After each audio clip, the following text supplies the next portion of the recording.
Present నీ జీవితంలో నువ్వు ఎదుర్కొంటున్నటువంటి పరిస్థితులను బట్టి, అంటే శరీర సంబంధంగా చెప్తున్నా, కొంతమంది ఆత్మీయ జీవితంలో ఎదుర్కొంటున్న శోధనలను బట్టి, మన శారీరక ఆత్మీయ జీవితాలకు సంబంధించి మనం ప్రజెంట్ ఎదుర్కొంటున్న పరిస్థితులను బట్టి కొంతమంది ఇబ్బంది పడతా ఉంటారు.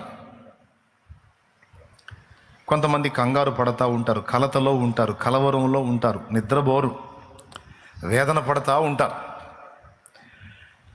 మీరు ఏ ఏ విషయాల్లో కలవరంగా ఉన్నారో, ప్రతి ఒక్కళ్ళకి ఏదో ఒక విషయంలో కలవరం ఉంటుంది. భవిష్యత్తును కూర్చిన దిగులు ఉంటుంది. కొంతమందికి వాళ్ళ భవిష్యత్తును కూర్చిన దిగులు అయితే, కొంతమందికి వాళ్ళ పిల్లల్ని కూర్చిన, వాళ్ళ పిల్లల భవిష్యత్తును కూర్చిన దిగులు. ఇప్పటికి ఇంత అయిపోయింది మా బతుకు, ఇంకా భవిష్యత్తులో ఇంకెంత దారుణంగా పోతుందో అని కొంతమంది దిగులు పడతా. మీకు ఒక్క మాట చెప్తా,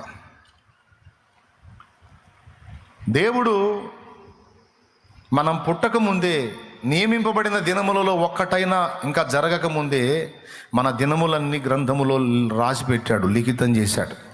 అది 139వ కీర్తనలో ఉంది. ఇందులో 2 విషయాలు గుర్తుపెట్టుకోవాలి. నంబర్ 1, పాపులమైన మనల్ని క్రీస్తులో ఏర్పరచుకోవటం అనేది ఒకటి, క్రీస్తులోనికి వచ్చిన మన భవిష్యత్తు 2.